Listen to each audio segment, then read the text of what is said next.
Hey, I'm Mike Matthews, and this is Muscle for Life. Thanks for joining me today for another Q&A where I am going to answer a handful of questions that people asked me over on Instagram. And those questions include things like, what was wrong with my shoulder and how did I fix it? If you are having any shoulder issues, this is a really simple tip that might help you. And if you are not having shoulder issues, it can help you continue to not have shoulder issues. I also answer a question about how many of my own supplements do I take every day? What does my supplement stack look like? How long does it take to go from skinny to jacked? What are my thoughts on Elon Musk trying to buy Twitter? Is low intensity cardio better than high intensity interval training for losing weight? My thoughts on Carnivore and Carnivore MD and more. Before we sink our teeth into it, how many calories should you eat to reach your fitness goals faster? What about your macros? What types of food should you eat and how many meals should you eat every day? Well, I created a free 60-second diet quiz that'll answer those questions for you and others, including how much alcohol you should drink, whether you should eat more fatty fish to get enough omega-3 fatty acids, what supplements are worth taking and why, and more. To take the quiz and get your free personalized diet plan, go to muscleforlife.show/diet quiz, muscleforlife.show/diet quiz now. Answer the questions and learn what you need to do in the kitchen to lose fat, build muscle, and get healthy. Brandon 881014, let's go Brandon. He asks, what's wrong with my shoulder and how did I fix it? Well, a couple of months ago, my biceps tendon was starting to bother me in the bicipital groove on my right side, and I would notice it most when I was bench pressing. And I know from working with a physical therapist many years ago that what happens in my body is on my right side, my lat, my subscapularis, my infraspinatus will get tight, and eventually that causes pain in the bicipital groove. Eventually, those tissues are not moving the way that they should. And then when I do certain exercises, it slowly but surely aggravates my biceps tendon. And I worked with a PT previously, and to resolve that, we had to get those tissues moving. It basically was stretching and massage, a combination of stretching and deep, painful massage. And going forward, I have worked on and off with massage therapists basically to do the same. But I still would run into this issue from time to time. And the fix that I implemented months ago now and has continued to work is simply dead hangs. And I learned about this from an orthopedic surgeon. I believe his last name is Kirsch. He was an orthopedic surgeon for 30 years or so. He wrote a book on this, and I learned it from his work. I don't know him personally. And Kirsch swore by the power of dead hangs and the importance of doing dead hangs regularly if you use your shoulders a lot. So particularly athletes, right? So like think baseball players, something would be really good for all baseball players to do, but also for those of us who are just in the gym doing a fair amount of pressing.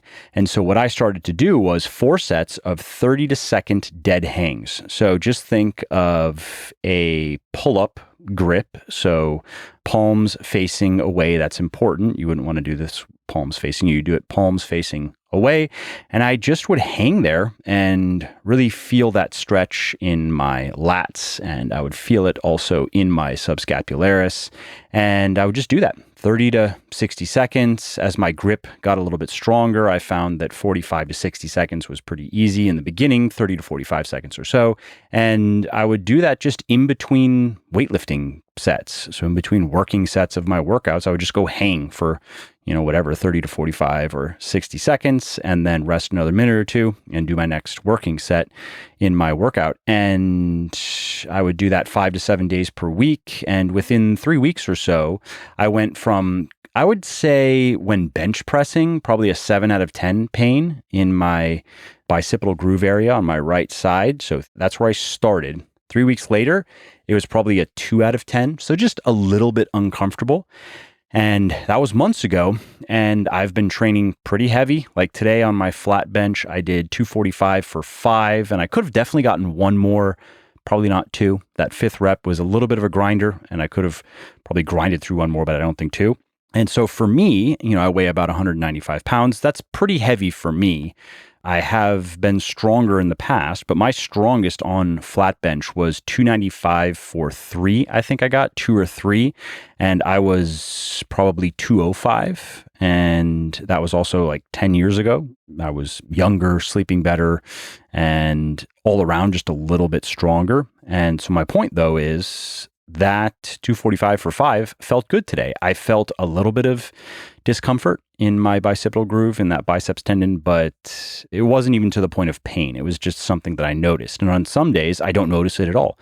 And so now I'm sold on the hanging. It's just something that I will do indefinitely. And I would recommend if you are running into any shoulder issues, especially any sort of impingement issues when you are trying to bring your arm overhead, then try the dead hangs. And if you are not having shoulder issues, you might still want to do these. Again, just do like 4 sets.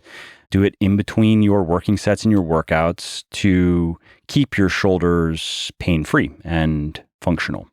Okay, F. Urbina O asks, how many of your supplements do you take daily? I take a lot. I take all of the health supplements. So my daily Legion routine is 2 scoops of Plant Plus, which currently I am having 0 scoops per day of because I ran out of stock of it, even my own personal stock. If you are anxiously awaiting Plant Plus's return, I am with you. And what happened there, by the way, is sales took off. They just far outpaced what we forecasted. And with lead times, what they are right now, production lead times, 4 to 6 months in general. So when I place an order for something, I don't see it leaving my manufacturer for 4 to 6 months. And so we have to do our best forecasting sales and forecasting demand. So then we can determine how much of each, not just even individual product, but individual SKU. So individual flavor, we need to order, blah, blah, blah. And with Plant Plus, it was cruising along at a certain amount of sales. I don't even remember what the number is off the top of my head, but it was slowly growing as it was gaining popularity, the new formulation that we released. And then out of nowhere, that number doubled, which was great to see. We started selling twice as much of Plant Plus as we normally did or previously did. And unfortunately, I couldn't just go to my manufacturer and ask them to make more of it or make it faster because of supply chain issues. I had to run out of stock. And so anyway, it will be back soon, and we will now be working with these new larger numbers, and we shouldn't be running out of stock for any extended period of time again, unless, again, it just randomly doubles in volume. Anyway, so coming back to my daily Legion routine, 2 scoops of Plant Plus, normally 1 scoop of Whey Plus, and I like to mix 1 scoop of the Whey and 1 scoop of the plant, I like to mix them together. So I'll have 1 scoop of Plant Plus by itself, and then at some other point in the day, I will have 1 scoop of Plant Plus mixed with 1 scoop of Whey. I also have a serving of Triumph every day. That's my multivitamin, Genesis, my greens supplement, Ascend, my nootropic, Balance, my gut supplement, Fortify, my joint supplement, Vitality, my Vitality Energy hormone, not hormone booster, but it does have DHEA, which can help optimize hormones in older peoples. And I'm 38, so I'm not sure if it has an effect yet, but research shows that DHEA does positively influence hormones in people in their 40s and beyond. So maybe I'm a little bit ahead of the curve, but that's okay. And I also take my immune supplement, which is simply called Immune, every day, because it not only can help you recover faster if you do get sick, but it also can help you not get sick in the first place.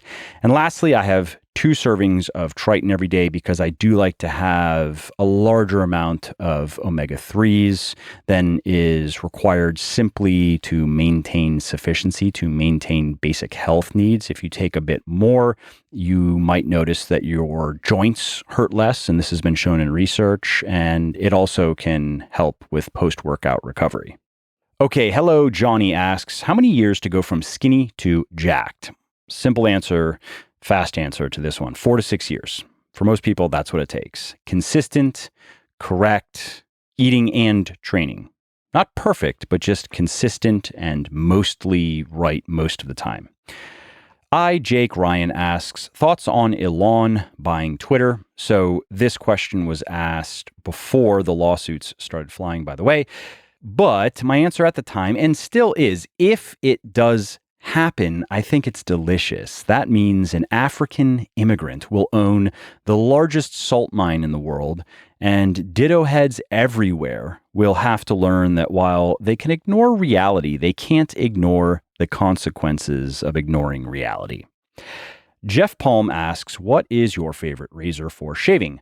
Well, I use a Philips electric razor on my face. I don't know the model, nothing special, something I bought on Amazon for, I think, under $100.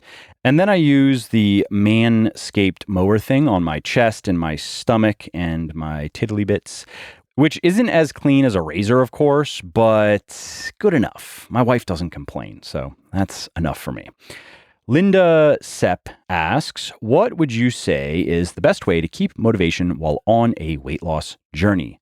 Well, I would recommend that you focus more on establishing the right mindset and the right habits and the right lifestyle, because that is what not only gets you to your goal, but also ensures that you can maintain your goal, your ideal body composition once you get there.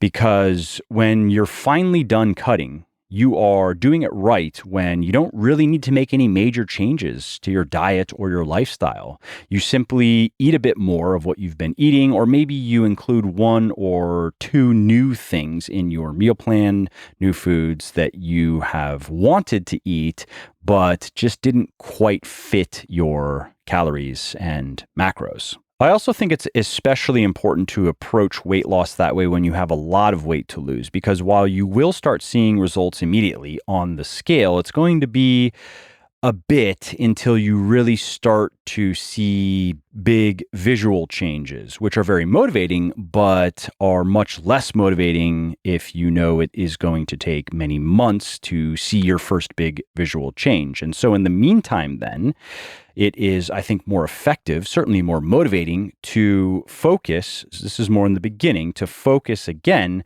on building the right mindset, building the right habits, building the right lifestyle, becoming the type of person who does the most important things in the kitchen and in the gym mostly right most of the time. Because once you become that person, your results are guaranteed. It is only a matter of time until you start seeing those big visual changes, and then motivation really starts to just take care of itself. Okay, Liz Foley 3120 asks, is LISS, so low intensity steady state cardio, better than HIIT, high intensity interval training, for losing weight? Well, strictly speaking, HIIT is better for losing weight because it burns more calories per unit of time. So if you do 1 hour of cardio per week and it is HIIT, you are going to burn more fat in those workouts than if it is LISS. But the problem with HIIT is it's harder to recover from. It can be very hard to recover from if it's also high impact, like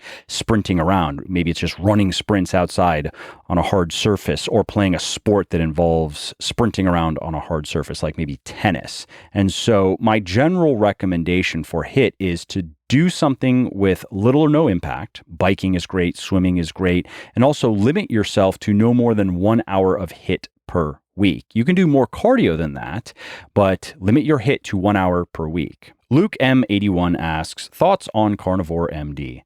Unfortunately, the carnivore diet is a great elimination diet. It can work really well if you are having some very thorny problems with food and you don't know what foods are causing it, and you need to strip your diet down to the absolute bare necessities and build it back up from there. That is elimination dieting, and that is a good evidence-based method to find food intolerances and to find foods that don't upset your stomach or cause you problems. But otherwise, the carnivore diet is silly. I mean, the point of an elimination diet is to start from scratch and start building back up to a balanced and nutritious diet. You're not supposed to stick with the eliminated diet forever. And that is the carnivore diet, an extremely eliminated, extremely restricted diet. And if you want to hear all of my thoughts about the carnivore diet and hear, I guess, an evidence-based argument against it, head over to legionathletics.com and search for carnivore, and you'll find an article I wrote on it. And I also recorded a podcast as well. Okay, I have another question here from Luke M81, and he asks, is it normal to be more sore after and fatigued during workouts in a cut? Yes, that can definitely happen. Most people will notice it after maybe their first 4 to 6 weeks of cutting. And if it gets to be a bit much, if the soreness and the fatigue gets to be a bit excessive, reduce the volume in your training. You don't have to reduce the intensity. You don't have to reduce the load. You don't have to stop lifting heavy weights. You want to reduce the volume. And I would recommend reducing it by maybe 20 to 25% and then seeing how that goes. And a very easy way to reduce volume, by the way, is to just take your training, your programming, however it is, too sore, too fatigued, and just reduce the number of hard sets that you do per major muscle group per week by 20 to 25%. So in my workouts, I'm always doing these days 4 hard sets per exercise. Whatever exercises I'm doing, I'm going to be doing 4 hard sets. So I would just make that 3 hard sets per exercise and see how it goes. Rucha Patel asks, 10K steps a day, every day. What's your thoughts on it? There's nothing particularly special about 10,000 steps. It has its roots in marketing, after all, not science. But I do like it because it encourages daily movement and it encourages a fair amount of daily movement. So I like it. Go for it. Sparks Fitness asks, are you still trying to learn German? No, I have not been working on learning German for some time now, because what happened is I reached a point where I was going to need to put in at least an hour of dedicated study per day to continue making meaningful progress. And I actually wanted to do that. I thought it would be fun. I did enjoy learning the language. However, I did not think it would be a very smart use of time right now, considering all of the other things that I need to do. And so I tabled it, and I do plan on picking it back up in the future, but it's going to have to be at a time when I am ready to give it the time that it needs.